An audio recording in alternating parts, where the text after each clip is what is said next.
few weeks ago, I picked up the iPhone 15 Pro, which is the first ever iPhone I've owned. Up until this point of my life, every single smartphone I've ever had has always had some sort of Android running on it, and I've been more than happy with how each of them has worked for the stuff that I needed them for. Things like taking photos and videos of moments I want to remember with friends and family, browsing different apps or websites when I'm looking for stuff, or just like calling and texting people. And even though I'm gonna be using this iPhone for those same things, I mainly picked it up as more of a tool for my filmmaking and photography work, as well as for my YouTube channel. And I'll talk about that whole thought process in other videos, because when it comes to that sort of application, it has definitely been great. But I'm also not one of those people who gets a new phone every other week. The last phone I had, I got 4.5 years ago. So whether I like it or not, as long as all is well, this iPhone will have to be my daily driver for at least a few years. So I want it to be enjoyable in my day-to-day use. And while it's great for the creative uses that I mainly got it for, there are certain things about this phone that just piss me off and make me think that it is the dumbest phone I have ever had. Now, I'm fully aware that many of the things I'm gonna complain about in this video come from the fact that I've had all of the freedom that you get from an Android phone my whole life. So to lead into the rest of the video, right now I am a bitter, spoiled Android user, and you can get angry and try to argue with me as much as you want in the comments. I don't give a shit. So in no particular order, the first thing is something I know that 99.9% of people won't care about, but it really annoys me. And that's the fact that for some reason, I can't turn off the shutter click sound in the default camera app. There's no slider or setting for it anywhere. The closest you can get to turning it off is putting your entire phone on silent mode. And some of you might bring up an argument like, well, it's for privacy reasons when you're taking photos in public, so that if you're taking a photo of someone and they don't know you're taking a photo of them, they can find out. And I would agree, except like I just said, you can get rid of it by just putting the phone on silent. But the thing is, if I want to do that, I would have to open my camera, pull down the command center, put my phone on silent, swipe back up, take the photo, then swipe back down, turn off silent mode, and then move on. That is a ridiculous amount of hoops that someone would have to go through for something so simple that could have easily been added as a setting that you can toggle on and off. And at the end of that entire sequence of maneuvers, if I forget to turn off silent mode, I run the risk of missing a bunch of notifications for the rest of the day. And there is an alternative which I've used that makes this easier, and that is setting up automations in your Shortcuts app. And that basically means that you can set up different conditions that trigger certain actions on your phone automatically. So what I did was I set it up so whenever I open my camera, silent mode automatically turns on, and whenever I close the camera app, silent mode turns off. And that works fine, but it is absurd that you have to do so many extra steps for something that could have easily just been a setting. And this is definitely super insignificant to the majority of users, and I'm just spoiled by all of the freedom that I've had so far with Android phones. But there is literally nothing anyone can say that convinces me that the lack of this setting makes any sense in any situation. The next thing that really bugs me is kind of the same as the previous one, but it's an iMessage, and it's the fact that I can't turn off that dumb whoosh sound that plays whenever I send out a message. Again, I'm probably one of the only 6 people in the world that get extremely pissed off by this, but seriously, there is no shot that you can say anything that convinces me it makes sense for you to not have the option to turn this off. If I am in the app messaging someone, I can clearly see that I am messaging them. Why do I need the dumb audio to notify me that I am sending a message when I am looking at the message that I am sending? What's the point? And again, you're supposed to be able to turn this off by either turning off the sounds for your iMessage app in general, which gets rid of the whoosh, but also every other notification, including for incoming messages, or you can put your phone on silent.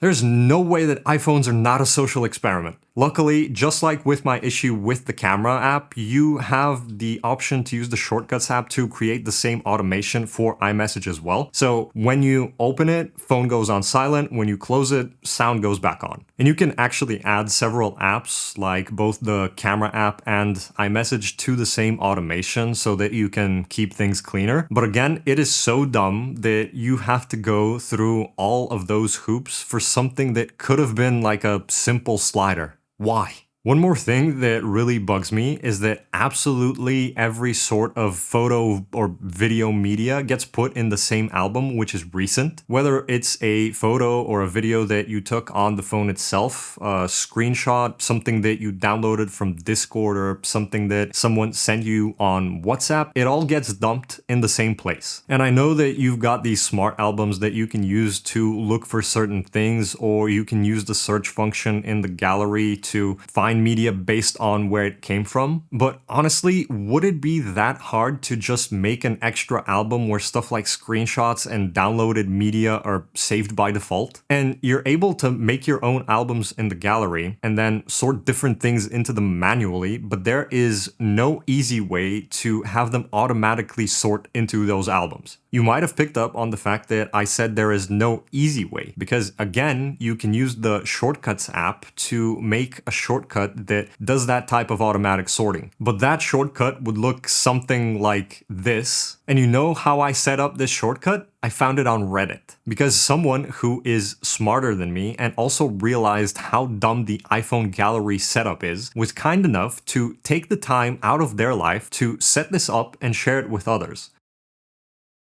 And then you can add that shortcut to, say it with me now, an automation, which is apparently the theme of using iOS as someone who's used to having basic functionality available to them on any other phone. Next up is something that, again, probably only matters to 5 other people out there, and it is that I am not able to see the total amount of steps I've taken in a week, month, or year in the native iPhone Health app, only averages. You can see your total step count in a day, but if you want to see the total for the month, good luck. Here's an average, that's it. And maybe I'm weird, but I like being able to see my total steps over time. On my old phone, I could easily just open the Health app and every now and then take a look and see, oh, I've done 2.3 million steps last year. Pretty cool. But if I look at last month on the iPhone, 5.1K average. Okay, but what's the total? 5.1K average. Take it or leave it. And I know what you're thinking, but no, the Shortcuts app or an automation can help you this time. You know what can? Downloading a third-party app that then links to the native Health app and uses the data from it.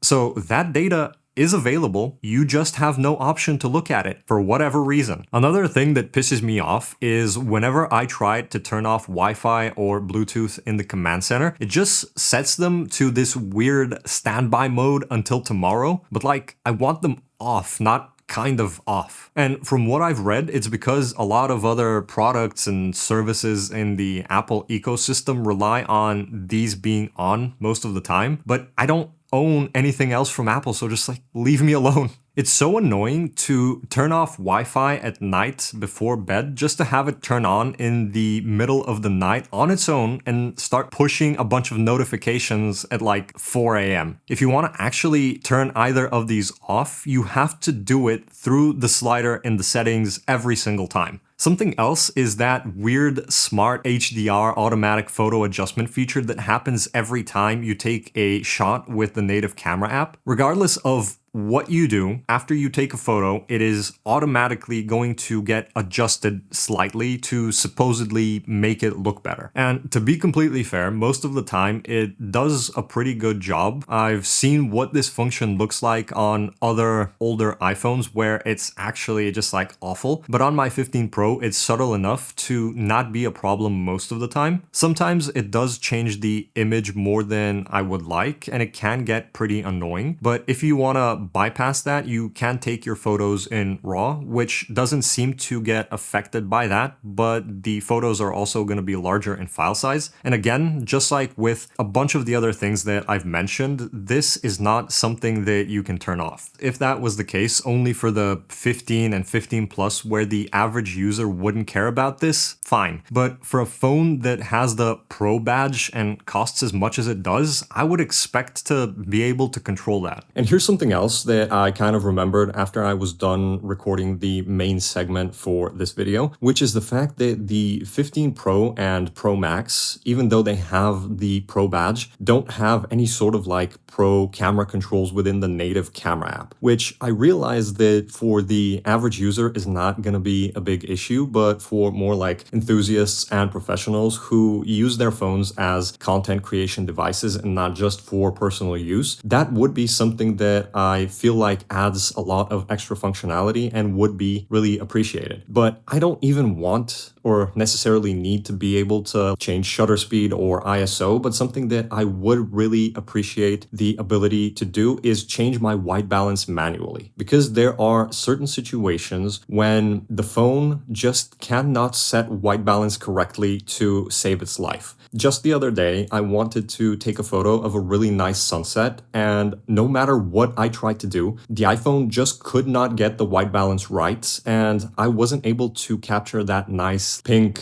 purple-ish afternoon light, and it kept making the photos look really clinical. And there have been a few different moments when it's done exactly that same thing. Or there are situations where I'm going to be taking a photo of something, pointing my camera at it, and the white balance is going to be set to one value. But if I tilt the camera down by 2-3 degrees, the white balance completely changes to something that I really don't want it to be at. And pretty much every other phone that I've had up until now running Android has always had some sort of like pro control mode in the built-in camera app. But again, I don't really care that much about being able to control like shutter speed and ISO, but it would be very cool to be able to manually set white balance, because that is something that more often than not can ruin a photo. And I realized that there are third-party camera apps that you can download that give you access to a lot more manual controls that you can mess around with, or you're able to just like take whatever photo you got and then edit the white balance after the fact. But I feel like if you had the option to mess around with some sort of white balance slider or white balance presets within the native camera app, it would save people so much time and effort from having to edit photos that they were hoping to just like quickly capture to remember a moment, or having to go and look for third-party apps that give them what seems like